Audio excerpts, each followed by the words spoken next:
오늘 이제 개구리 재앙에 대한 이야기입니다. 아론이 지팡이를 내밀어서 생긴 두 번째 재앙이죠. 그 땅의 재앙은 이 세 가지가 있는데 전부 다 아론의 지팡이가 사용된다고 했죠. 이제 근데 한번 생각을 해봐요. 개구리가 재앙이 될 수 있는가? 저도 이제 사소하지만 개구리 재앙을 경험했는데 시골에서 목회할 때 교회하고 사택이 바로 그 길 하나를 두고 논 앞에 있어요. 밤이 되니까 막 개구리들이 미친 듯이 울어대는데 도저히 잠을 못 자겠더라고.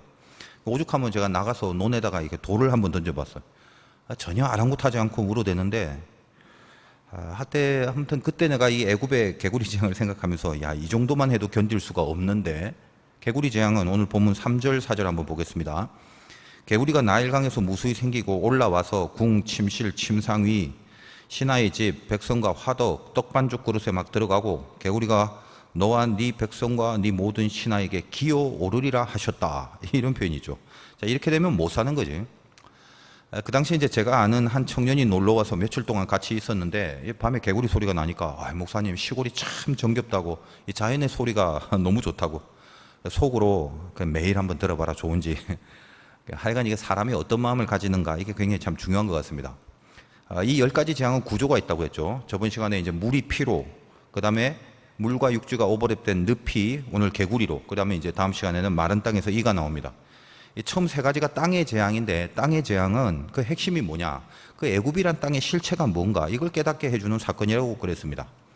애굽에 있는 개구리 신을 헤크트라고 하는데 이 생긴 게 그 머리 모양, 얼굴 모양이 개구리예요. 나일강의 신은 크룸이라고 했잖아. 그래서 헤크트는 어떻게 보면 쉽게 말해서 크룸의 와이프예요. 그래서 다산을 상징하고 풍요를 상징하는 그런 신입니다. 애굽에서는 헤크트인데 이걸 가나안식으로 말하면 풍요와 다산, 바알과 아세라지 그렇게 연결이 되고 관계가 되는 겁니다. 자, 여자신, 여신이 얼굴이 개구리면 이게 좀 문제가 있는데 하여간 이제 큰놈은 얼굴은 안 보는 것 같아. 우리나라는 삼신할매가 있죠. 비슷한 게 아세요, 여러분?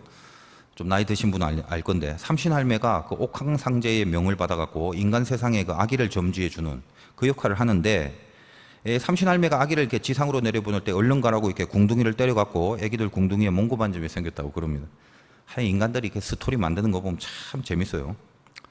여러분 이 세상에 어디를 가나 그곳에 있는 우상신들의 공통점이 뭐냐면 늘 어떤 그 풍요로움을 보장해주는 그런 기능을 가지고 있습니다.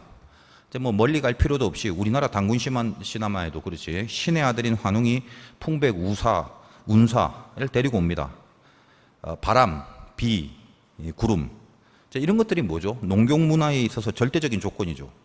그래서 늘 어떤 사람의 이 위장을 보장해주는 배부르게 해주는 그런 위치에 있어야 신의 의미가 있는 거예요. 호랑이하고 이제 곰하고 인간이 되고 싶다고 하니까 쑥과 마늘만 먹고 100일 견디면 인간 된다고. 그래서 이제 곰이 해내죠. 나중에 이제 곰이 자기도 아기 가지기를 기도했는데 환웅이 사람으로 변신해갖고 그 웅녀와 결혼해서 낳은 아이. 그게 이제 우리 조상인 당군 왕검이라잖아요. 우리 조상이 이제 곰새끼가 되는 거지. 근데 하여간 우리나라뿐만 아니라 세계 어딜 가도 모든 사신 우상들은 그 인간의 물질과 양식을 보장하는 그 풍요로움이라는 기능을 갖고 있어요. 자, 그런데 우리가 믿는 하나님은 뭐라고 그러시나? 무엇을 먹을까, 무엇을 입을까? 염려하지 말라잖아요. 그런 것보다 중요한 건 나라와 의다 이렇게 하시죠. 이런 독보적인 신이 어디 있어요? 이스라엘 백성들이 광야에서 만나와 메추라기를 먹었습니다. 그 만나와 메추라기를 내리실 때도 야 너희들 배 터지게 잘 먹어라 이게 복이다 그게 아니었죠. 만나를 내릴 때 뭐라고 표현되어 있냐면 너희를 낮추시고 시험하사 만나를 주겠다 그런 말을 합니다. 이게 무슨 시험이냐면 가나안으로 잘 갈 수 있는지 그걸 시험한다고 하는 거거든요.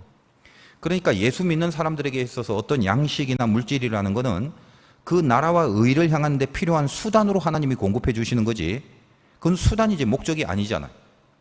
그러니까 여러분 죄라는 게 뭐냐면요 늘 이 목적과 수단이 바뀌는 곳에서 발생하게 됩니다. 자, 먹기 위해 사는지 살기 위해 먹는지 그걸 모르는 사람이 어디 있어요. 근데 사는 걸 한번 보세요. 전부 다 먹기 위해 사는 거예요. 열심히 먹을 걸 준비해요. 그리고 다 먹고 나서 할 일이 없는 거예요. 뭘 위해서 먹었는지 모르니까 열심히 준비해서 잔뜩 먹고 나서 할 일이 없어요. 이게 기가 막힌 거지. 그거 어떻게 할 일이 없으니까 그 다음에 또 먹을 걸 준비하는 거예요. 그것이 타락한 인간의 삶의 모든 것입니다. 여러분 대부분은 그 고뇌 속에 빠져 있어요. 또 뭐 먹을까? 여러분 민수기에 보면 이스라엘과 섞여서 따라온 잡족들이라고 있는데 만나가 내리니까 만나를 풍성하게 먹으면서도 원망을 했다 이 말이지. 그 원망이 뭐냐? 고기를 좀 달라고 하는 거거든. 근데 그렇게 말하는 뉘앙스가 이렇게 딱 보면 영적인 마귀가 들어가 있는 멘트입니다. 그냥 순수하게 저 삼겹살이나 스테이크 같은 거 이런 거 좀 먹고 싶습니다. 그런 순전한 요구가 아니라 성경에 보면 우리가 애굽에 있을 때에 이 단서를 꼭 붙인다고. 그러니까 애굽에 있을 때 생선, 오이, 마늘, 부추 이런 거 먹고 살았는데 지금 이거 만나만 먹으니까 기력이 없어진다고 하잖아요. 어떤 걸 지금 집어넣고 있습니까? 우리가 애굽에 있을 때, 은근히 애굽으로 돌아갈 명분을 제시하죠. 그래서 민수기 11장의 표현을 보면 탐욕을 품음에 누가 우리에게 고기를 주어 먹게 하랴 그렇게 표현되어 있거든요. 그러니까 고기를 먹고 싶다는 것이 그냥 기력이 딸린다는 차원이 아니라 그 근본이 뭐냐면 탐욕을 품음에 그 탐욕 때문에 야 우리에게 누가 고기 먹여줄 거냐라고 얘기를 한다 이 말이에요. 무슨 말이에요? 더 먹어야겠다, 더 채워야겠다. 그러니까 목적과 수단이 바뀌게 하는 대목이 거기에요. 그 근본에 뭐가 있다? 탐욕이 있는 거죠. 그걸 하나님이 아시겠지 당연히. 그래서 하나님이 야 그래 알았어, 아주 그냥 고기 냄새 질리도록 해줄게. 그러면서 바람을 불게 해서 메추라기를 내리게 했는데 뭐 메추라기라는 게 새죠. 근데 이 메추라기가 얼마나 많이 내렸는지 거의 1m 정도 쌓이게 됐어요. 그러니까 백성들이 종일 모았대. 적게 모아도 10호멜이라고 성경에 되어 있는데 10호멜이 뭐냐면 낙이 10마리가 실을 수 있는 양입니다. 그러니까 미친 듯이 모은 거죠. 그거를 그 다 먹을 수도 없는 것 같고. 그러니까 그 모습을 보고 있는 하나님의 마음이 어땠겠어. 그거 어떻게 다 먹을 수 있다고. 그래서 성경 이제 표현해 보면 고기가 이 사이에 있어서 씹히기 전에 재앙이 내렸다고 그럽니다. 그래서 그 재앙으로 죽은 자를 장사를 하고 그 무덤을 기브롯 핫다와라고 했는데 그 뜻이 탐욕의 무덤이다. 이렇게 성경에 적혀져 있습니다. 우리가 나중에 죽어서 묻힐 무덤이 이거 혹시라도 이 기브롯 핫다와가 되면 어떨까 싶어. 이 사람이 죽었다. 그 묘지가 뭐다? 탐욕의 무덤. 근데 가만 보면 또 거기가 무덤이 될 사람이 얼마나 많은지 몰라요. 자, 그럼 한번 생각을 해봐. 그들에게 메추라기를 그렇게 내리신 그 풍요로운 사건, 그게 축복이에요, 재앙이에요? 재앙이죠, 재앙. 그 메추라기 자체가 재앙이 아니라 뭐가 재앙이죠? 탐욕이 재앙이었죠. 목적과 수단을 바꿔서 사는 거, 그게 재앙이단 말이에요. 여러분 어떻게 사는지 스스로 한번 잘 점검해봐. 너무 원론적인 이야기다라고 생각하지 말고 내가 한번 적용이 돼야 된다는 거예요. 개구리는 풍요의 신이거든요. 근데 그게 막 올라오는데 뭐 그렇게 큰 문제가 되지 않을 것 같아 보이지. 그 개구리인데 뭐 뱀도 아니고. 여러분 뭐 고급 뷔페, 호텔 뷔페 같은 데 가면 개구리 요리 나오잖아요. 먹어봤어요? 뭐 개구리 뒷다리 튀김 이런 거 있단 말이에요. 그러니까 뭐 침실하고 성경에 보니까 침상에 좀 올라온들 뭐 그리 죽을 것 같아 보이진 않잖아. 화덕과 떡반죽 그릇에도 들어간대요. 뭐 그럼 뭐 떡반죽국에 들어가면 그 그릇 채로 가스레인지 위에 딱 올려놓고 불 피우고 뚜껑 덮으면 찜닭이 될 거 아니야. 찜닭이 아니라 뭐 찜구리가 되겠네. 근데 그게 그저 풍성함이 아니라 넘쳐나서 이 땅에 공간이 없어, 틈이 없어지는 겁니다. 땅에 다 차버리니까 오늘 본문 4절에 뭐라고 돼 있어요? 개구리가 너와 네 백성과 네 모든 신하에게 기어오르리라 하셨다. 이렇게 되죠. 사람한테 막 기어오릅니다. 왜 그래? 사람을 공격하려고 하는 게 아니라 이 땅에 공간이 없으니까 기어오르게 되는 거죠. 이게 상상하면 끔찍하지. 탐욕이 넘치면 이게 스스로 죽게 되는 겁니다. 배부르게 해달라고 늘 나일강에서 제사했던 그런 애굽이었는데 풍성하게 해준 거죠. 아주 극단적인 풍성함이죠. 메추라기를 1m 쌓이게 한 거하고 별로 안 다르지. 그래서 어떻게 됐어요? 그게 재앙이 되고 죽게 된 거잖아요. 물론 이 개구리 재앙 때문에 죽지는 않았지만 만약에 이게 멈추지 않고 계속 했으면 그럼 막 개구리가 흘러 넘쳐고 숨 막히고 뭐 이상한 병균 돌고 뭐 그런 식으로 아마 이게 계속 지속됐으면 틀림없이 죽었을 거야.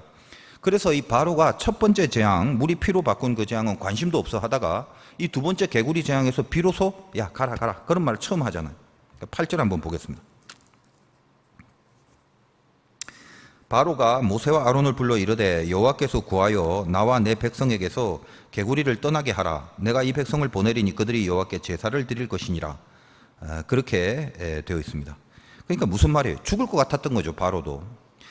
강을 피로 만든 사건은 뭐까지 그 지하수를 파서 물을 구하면 되니까 그 내몰라라 했겠지만 개구리는 이게 계속 내버리면 숨통을 조여오거든. 이대로 방치하다간 진짜 개구리 무덤, 아까식으로 말하면 이 탐욕의 무덤이 될 것 같거든. 여러분 이제 이런 메시지를 들으면 기독교는 뭐 이렇게 부자가 되는 거 싫어한다 이런 게 아니에요. 부자로 살고 넉넉하게 살지 말라는 것이 아닙니다. 그리고 뭐 솔직히 여러분 스스로 한번 봐봐. 기필코 부자로 사시기 바랍니다. 그게 하나님의 뜻입니다. 만약 그렇게 말을 했다 해도 뭐 능력이 있어야 부자가 되죠. 부자로 살면 신앙이 떨어질 건데라는 그런 고민은 여러분 안 해도 되죠. 그런 고민 못 하는 것도 참 감사한 거예요. 만약에 여러분이 부자 청년 같았어 봐. 그것 때문에 아웃이잖아요. 근데 어때요? 뭐 가진 게 없으니까 뭐 결정할 고민도 없고. 부자 되지 말란 말이 아니라 이 탐욕을 버리란 말입니다. 모든 욕심은 반드시 잉태하여서 죄를 낳고 사망에 이르게 하는 거, 이게 진리입니다. 고로 탐욕이라는 건 부자냐 가난하냐 이 기준이 아니에요. 부자인데도 탐욕스러울 수 있고 가난한데도 탐욕스러울 수가 있다는 거예요. 반대로 부자지만 탐욕스럽지 않을 수도 있고 가난한데도 탐욕스럽지 않게 사는 사람이 있다는 거예요. 핵심이 뭐예요? 목적과 수단이 바뀌었냐 아니냐, 그것이 탐욕의 판별 기준이 됩니다. 우리가 이 애굽의 재앙을 다룰 때는 하나하나 사건들도 중요하지만 그 전체적인 구조하고 그 각각의 재앙을 서로 비교 분석하는 작업을 통해서도 많은 메시지들을 얻을 수 있는데, 자, 첫 번째하고 두 번째 재앙은 애굽의 술사들도 따라했잖아. 그걸 한번 생각해 보세요. 항상 성경이 읽을 때 아유 뭐 대강 그러려니 그러지 말고 왜 하필 이렇게, 항상 이런 이슈를 두고 묵상하면 하나님이 주시는 메시지를 얻을 수 있는 경우가 많습니다. 자, 처음에 그 10가지 재앙이 시작되기 전에 전초전으로 뭐가 있었어요? 지팡이가 뱀이 되고 술사들의 지팡이를 아론의 지팡이가 이렇게 삼키잖아. 그거는 이제 앞으로 벌어질 모든 재앙들이 하나님이 애굽의 신들을 섬멸한다는 취지로 제시된 거거든요. 자, 그때 그 술사들의 지팡이를 제가 뭐라고 설명을 했었는지 뭐 기억이 안 나겠지만, 자, 당시 뱀은 이 애굽에 있어서 굉장히 상징적인 거예요. 그래서 이 뱀에 대한 숱한 연구 조사들이 얼마나 많았겠어. 내려오는 그 자료들에 의하면 그 애굽의 술사들이 뱀에게 최면을 걸 수 있었다고 하는데, 그러면 이제 움직이지 않고 그대로 굳어져 있다가 또 이제 다시 풀면 또 움직이고 뭐 그런 훈련들을 많이 시켰다는 자료가 있습니다. 그러니까 술사들의 지팡이라는 게 결국은 뭐냐면 뱀이 이렇게 굳어 있는 상태를 말한다고 그렇게 보는 거지. 뭐 그런 건 이제 어떻게 보느냐가 그닥 중요한 건 아닌데 제 개인적인 의견은 그렇다는 겁니다. 그러니까 그건 하나의 어떤 이적, 기적의 실체가 아니라 진짜 능력이 아니란 말이에요. 속임수나 어떤 흉내, 눈속임, 그런 것들을 요술이라고 그러고 술법이라고 그래. 그런 것들이 애굽 술사의 전공 분야라는 말을 하는 겁니다. 그러니까 제가 이제 좀 의아한 게 그 첫 번째 재앙에서 물이 피로 변한 거, 그걸 술사들도 따라했다고 그러잖아요. 근데 여러분 그런 생각 안 하는지 모르겠는데, 아이, 이미 아론의 지팡이를 통해서 물이 피로 변했어 이미. 근데 그 다음에 애굽의 술사가 따라했대. 그럼 무슨 물을 갖고 그렇게 따라한 거겠어요?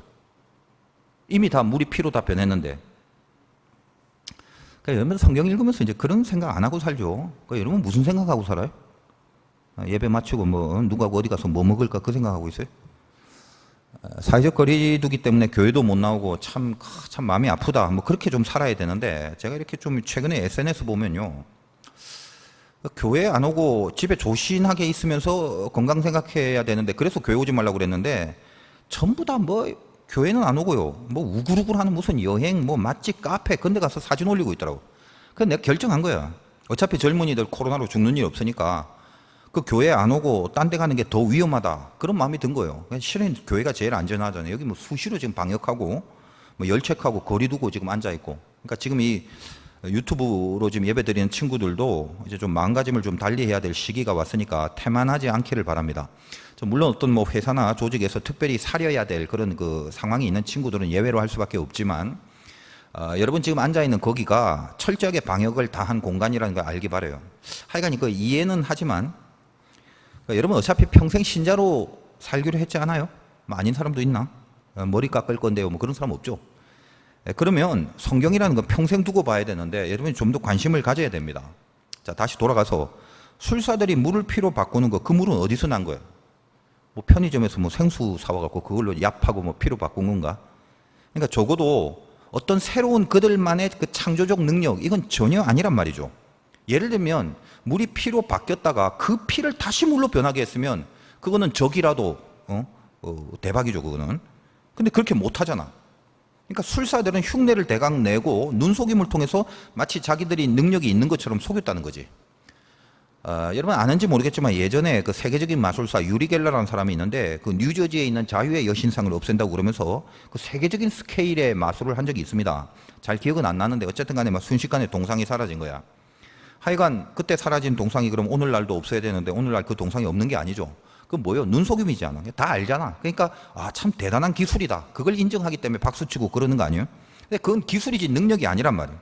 오늘 두 번째 개구리 재앙도 술사들이 따라한답니다. 근데 가만 보면 개구리가 땅에 올라오는 걸 했다는데, 자, 이건 뭐 어떤 개구리들이 도대체 술사들이 조절하는 개구리예요? 아론의 지팡이를 통해서 지금 개구리들이 다 올라왔는데 술사들이 따라했다?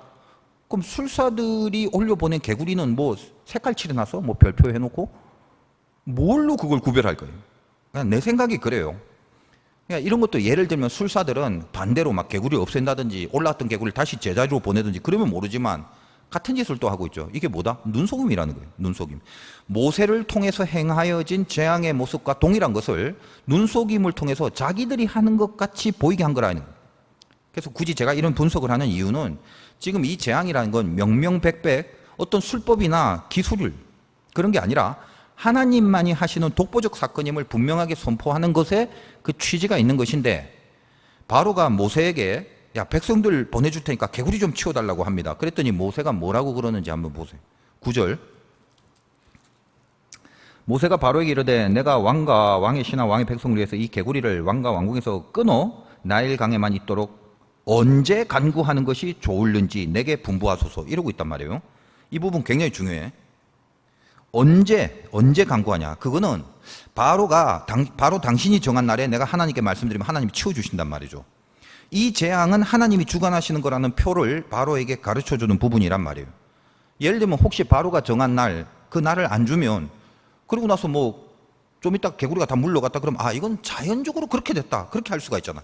그러니까 내일이든 일주일이든 한 달이든 바로 네가 원하는 딱 그날에 개구리가 물러가도록 하나님께 말씀드리겠다, 그거거든. 그럼 뭐예요? 이건 하나님만이 하시는 일이라는 것에 대한 증명이지. 그래서 언제 할까 물어보는 거예요. 결국은 하나님이 이 모세의 말을 통해서 그 애굽에 창궐했던 개구리들 다 죽고 거기에 이제 무더기로 쌓아둡니다. 14절 보겠습니다. 사람들이 모아 무더기로 쌓으니 땅에서 악취가 나더라, 그렇게 돼 있죠. 풍성함을 추구해서 개구리 신에게 늘 기원하면서 살았던 그 모습의 실체가 뭐라고? 마치 아까 그 탐욕의 무덤처럼 그 죽은 개구리들이 쌓여갖고 막 악취가 나는 거예요. 내가 물질을 제일 좋아했었는데 그 풍요로움이 쌓여보니까 거기에 뭐다? 악취가 나는 것밖에 없더라. 인간의 존재 속에 물질이 더해지면 거의 냄새 나는 일밖에 없어요. 그 메시지잖아. 오늘 말씀 제목이 다산다사. 다사다난이 아니야. 제목 4글자로 쓰는 것도 무지하게 힘들어요. 다산다사. 다산이 뭐야? 많이 낳고, 다사, 많이 죽는 거. 그러니까 많으면 많을수록 많이 죽는 것뿐이다, 이 말이에요. 13절 읽겠습니다. 여호와께서 모세의 말대로 하시니 개구리가 집과 마당과 밭에서부터 나와서 죽었다. 그러니까 이제 물러가라고 한 거지, 모세가. 그랬더니 어디요? 집, 마당, 밭, 거기서부터 나와갖고 죽었다, 이렇게 되어 있습니다. 여러분, 집, 마당, 밭, 거기가 다 어딥니까? 여러분의 삶의 공간, 생활의 필드 아니에요? 거기에 개구리가 득실거리고 있었다는 거, 그거 알라는 말이에요. 그 실체를 분명히 보라고. 여러분 안에 이 탐욕들이 숨통을 조를 정도로 무덤을 만들어 버리려고 그렇게 막 기어오르고 있다는 거예요. 그러니까 거기에 있는 개구리들 몰아내고 죽여야 한단 말이에요. 여러분, 개구리가 뭐예요? 세속적으로는 나쁜 게 아니죠. 여러분, 그 금은방 같은 데 가면 두꺼비 같은 형상으로 금으로 만들어 놓은 그거 많이 봤지. 왜 하필 그 두꺼비야? 뭔가 있어 거기에. 이미 이 시대에 우리 사회 곳곳에 이 헤크트, 개구리 신이 엄연히 진치고 앉아 있다는 거 여러분 알고 있습니까? 소주병에도 보면 두꺼비 있잖아. 술 안 마셔서 모른다고? 거짓말하면 벌 받아요. 그리고 우리 뭐래, 떡두꺼비 같은 아들 막 이러는 말이지. 어디서 나온 표현이 그런 게. 아무튼 전부 다 개구리과잖아, 그게.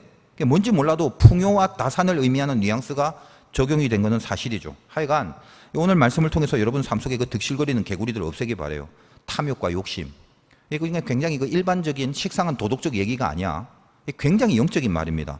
여러분에게 욕심이란 게 왜 생겨요? 그거 잘 생각해봐요. 많이 가지는 게 왜 나빠? 많이 가지는 것 자체가 결코 나쁜 게 아니죠. 근데 탐욕이라는 건 많이 가지는 게 아니라니까. 가난한 자도 가질 수 있는 게 탐욕이라고 그랬지. 어떤 겁니까? 가지려고 하는 의도와 목적이 틀려 먹은 겁니다. 왜 탐욕이 생겨? 잘 생각해봐. 여러분, 욕심이 생기는 이유가 뭐예요? 만족하려고 욕심을 내는 거거든. 만족한다는 거 굉장히 중요하죠. 기분이 좋고 즐겁고 기쁘고, 여러분 그럴 때가 언제요? 예외 없이 만족함이 있을 때예요. 그래서 인간은 만족을 추구하게 됐단 말이에요. 여기가 아주 중요한 진단을 해야 돼요. 여기서 만족해진다는 거 필요합니다. 그 나쁜 거 절대 아니에요. 그러나 자, 여기서부터 나는 무엇으로 만족함을 얻을 것인가, 거기가 중요한 거예요. 여러분이 구원을 받았다면 내가 구원받은 하나님의 자녀에 대한 그 기준이 뭐냐? 하나님에 대한 만족도가 얼마나 되느냐? 이걸 가늠하면 정확해요. 제 경험상 하나님의 만족, 하나님으로 인한 만족을 구하는 자에게는 특징이 있는데 뭐냐? 환경의 만족을 인생의 기준 삼지 않게 됩니다. 하나님을 만족하는 그 진심이 생기면 뭔가 환경을 통해서 만족하려는 시도를 넘어서게 돼버린단 말이에요. 하나님을 만족하면 더 이상 환경은 아무런 문제가 아니라는 걸 깨닫게 된단 말이에요. 그러니까 어때? 환경에 대한 욕심을 낼 필요가 없는 거지. 여러분의 고뇌의 대부분은 다 환경을 만족시키려고 하는 발악들입니다. 되지도 않은 발악들을 하는 거지. 내 만족을 위해서 거기에 욕심이 생기고 탐욕이 생기는 거예요. 수단과 목적이 바뀌고. 우리들의 불만족의 대부분 환경입니다. 주어진 자리, 직장, 학교, 관계 맺는 그런 인간관계 사람들 모두가 다 환경이죠. 근데 거기에는 절대로 자기 만족으로 가득할 수가 없습니다. 언제나 불만족의 가시들이 돋쳐 있을 뿐이죠. 그런데 하나님을 만족하게 되면 그 만족이 모든 환경을 자족하게 만들어버린다고요. 그 유명한 바울의 고백이 있잖아요. 비천에 거하나 풍부에 거하나 스스로 자족하는 일체의 비결을 배웠다. 어떻게 그럴 수 있어요? 자기 모든 세상의 것들을 배설물로 여기고 하나님으로 만족한 영혼이 되어버렸기 때문이죠. 바울이 갖고 있는 스펙이 얼마나 대단해요. 그 중에 하나만 가져도 굉장히 흐뭇해하고 만족할 것들 천지인데 그걸 배설물로 여겼다. 왜요? 진짜를 본 거죠. 자기 만족을 뭘로 삼았기 때문에? 하나님으로 삼았기 때문에 그걸 믿음이라고 한다 이 말이에요. 진짜 능력은 거기서 생기는 거지. 그래서 일체의 비결을 내가 배웠다라고 말한 그 다음 구절이 바로 모든 기독교 신자들이 좋아하는 내게 능력 주신 자 안에서 모든 것을 할 수 있느니라 그거거든. 그러니까 앞부분은 다 모르고 오직 그 문구만 따갖고 아이고 능력 주신 자 안에서 모든 걸 할 수 있대. 그냥 모든 걸 할 수 있는 것만 좋아갖고 그렇게 그 부분만 따서 그 부분만 의미를 갖고 이해를 하고 해석을 하면 안 되는 거예요. 사람에게 있어서 가장 센 힘이 뭐냐면요, 영역입니다. 영역. 근데 그 영역은 하나님을 만족할 때 나오는 거지 환경이 만족스러울 때 나오는 게 아니란 말이에요. 아까 제가 민수기 메추라기 사건 얘기했는데 한번 생각해봐요. 그들이 기력이 다했다고 고기를 달랍니다. 기력이 다해서 그 만나 말고는 보이는 게 없답니다. 여러분 만나 자체가 얼마나 큰 기적이, 얼마나 큰 은혜. 근데 그거 가지고 안 된다는 거지. 고기 달라는 거예요. 실은 고기가 없어서 기력이 딸리는 게 아니죠. 영적인 기운으로 살아야 하는 백성이 지금 뭐다? 육적인 기력을 추구하고 있단 말이에요. 여기서 하나님을 만족하는 모습이 소멸돼 버리는 거죠. 영의 힘, 즉 영역, 그거는 하나님으로 만족할 때 그때 생기는 겁니다. 그 진심이 있을 때 생기는 거라면. 우리가 사는 법, 우리가 예수를 믿으면서 사는 법, 이거 정말 잘 알고 살아야 돼요. 제일 중요한 말을 하면 이게 제일 중요한 거 핵심이다라고 얘기를 하면요, 교회에서 배운 적이 없대. 많은 교인들이. 제가 여러 번 그런 경험을 해봤어요. 오랫동안 교회 생활하면서 기독교가 궁극에 뭔지를 모르고 살아온 사람들이 허다합니다. 우리는 육의 힘으로 사는 거, 육의 것들에 대한 성공, 뭐 겉보기에 풍성하고 아름답고 화려한 거, 그런 거 아닌 줄 깊이 동의를 해야 돼요. 그게 아니라는 거를. 그냥 끄떡거리긴 하지만 내 진심이 여전히 그럼에도 불구하고 육의 힘으로 살라고 하는 게 우리에게 있거든요. 더 중요한 게 뭐냐? 육의 힘으로도 많은 것들, 겉으로 보이지는 많은 것들을 얼마든지 풍성하게 만들 수 있다는 사실이, 이게 비극이에요. 그럼 뭐냐면 하나님의 힘으로 살아가는 교회, 하나님의 힘으로 살아가는 신자가 아니라 세상 사람들하고 똑같은 원리로 살아가는데 그 힘을 그냥 하나님께로 얻고자 하는 것밖에 안 되는 거거든. 예를 들면 제가 목회를 합니다. 근데 겉으로 막 많은 사람들이 몰려들고 막 교회 성도 숫자가 막 수천 수만이 되고 재정 출석이 막 수십 배로 늘고 그렇게 목회를 한다 해도 얼마든지 제 속은 거짓과 불신앙과 하나님을 1도 생각하지 않는, 그리고 하나님이 함께하는 것 자체도 원하지 않는 그런 상태에서도 얼마든지, 그러니까 다시 말하면 하나님을 만족하게 여기지 않으면서도 얼마든지 교회와 목회를 겉으로는 보란듯이 잘할 수 있단 말이에요. 제가 여러 번 말했지. 제일 심각한 게 뭐냐? 하나님과 멀어지는데 근데 일이 아무런 문제 없이 잘 되는 거, 이 치명타란 말이에요. 내 안에 내 만족이 되시는 분이 하나님이신데 그 부분이 하나도 없어. 그냥 겉으로 보여지는 열매랍시고 예수는 없는 세력만 커지는 것처럼 불쌍하고 비참하고 불신앙이 어디 있습니까? 가짜냐 진짜냐 이런 거는요, 보여지는 부분에서는 판별이 안 돼요. 중심을 보시는 하나님이 계셔요. 중심을. 그래서 그분의 시각이 적용이 돼야 돼. 넌 지금 나로 만족하니? 그거 물으세요. 항상 하나님은. 너는 나로 인하여 만족하냐 정말? 네 만족의 핵심적인 요인이 하나님이 나 맞냐? 그걸 물으신단 말이에요. 그거면 충분합니다. 주님, 저는 주님을 만족합니다. 그 고백을 할 수 있어야 돼. 다시 여러분의 그 만족의 기준에 하나님이 지금 계시는가? 오늘 기도 속에서 자기를 들여다보라고요. 안 계시면 위험한 거예요. 헛되기로 앉아 있는 거예요. 차라리 내 눈으로 보여지는 모든 일들이 몽땅 만행해도 그로 인해서 내가 하나님과 가까워지게 되면, 그리고 하나님과 멀어지지 않게 된다면 그게 사실은 복이에요. 여러분이 그 복을 원하지는 않겠지만 하나님으로 만족할 수 있을 때만 비로소 환경의 불만을 다 뛰어넘는 능력을 발휘할 수 있게 되는 겁니다. 여러분, 개구리 찾지 마요. 개구리 우상 버려야 돼요. 오늘 내가 하나님으로 내 만족의 기준을 삼겠다는 그 고백이 이렇게 기도 중에 나오길 바랍니다. 능력 주신 자 가운데서 내가 모든 것을 할 수 있느니라. 그 말이 뭐죠? 하나님으로 만족하는 자는 어떤 상황도 방해가 되지 않는다. 그 말이거든요. 이게 기독교인의 힘이에요. 많아서 만족하는 게 아니야. 하나님이기 때문에 만족하는 거예요. 오늘 기도하면서 나는 하나님으로 만족합니다. 그 진심이 고백되는 은혜가 있으시기를 주님의 이름으로 축원드립니다.